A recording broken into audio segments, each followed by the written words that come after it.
Welcome to Exanima, a game of constant fear and misery. Controls designed by a demon, no hand-holding whatsoever, and these guys. This game has some simple rules, like not getting stabbed, or not looking into someone's eyes for too long.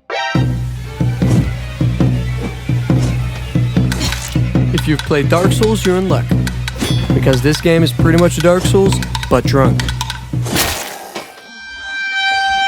The combat is very free-form, but still very consistent with the way the game works. Instead of using animations and movement sets, each character will use virtual muscles to carry out their movements and attacks. This allows for physics-based combat like grapples or even throwing your opponents.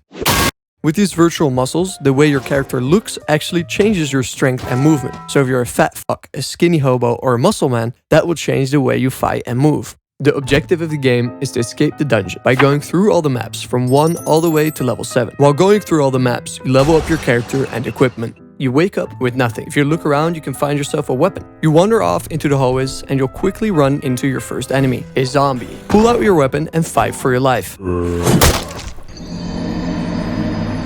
gonna die a lot. This game is not very forgiving. If you think Dark Souls is fucked, then this is hell. If you get knocked out, you'll stand up again, but with a lower max HP. You can recover that through healing. With healing items being one of the more exotic items, you're double fucked. That makes losing health a bit of a problem. So, you should get better at combat before even setting foot in the dungeon. And that is a perfect segue into Arena Mode and Practice Mode. Arena Mode is where you can test your skill against randomly equipped opponents and big monsters. You start off by buying slaves. I mean, you could just say like gladiators or something. It doesn't have to be... Yep, you heard me. Slaves. Slaves that will become combat masters. By joining the combat, you'll level up their ranks, and by leveling up their ranks, you'll unlock better equipment. You start with peasant loadouts, and you'll climb the ranks required to partake in tournaments, leading you to fancy rewards. Arena Mode is a very good tool to get better at combat, and while still having some silly moments.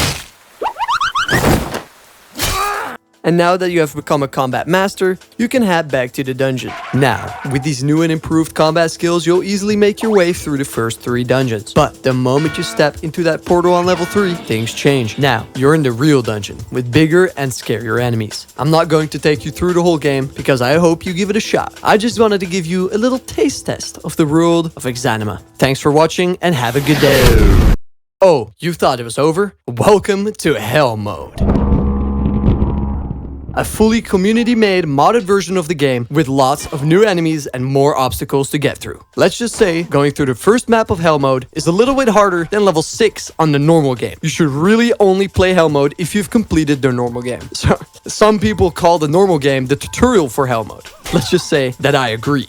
Once you accept the many deaths and failures to come, the more you start enjoying the game and start seeing the beauty in this game. Made in 2015, by the way. Still getting yearly updates plus small ones in between. I hope you guys enjoyed the video. Thanks for watching, and I'll see you in the next one. See ya!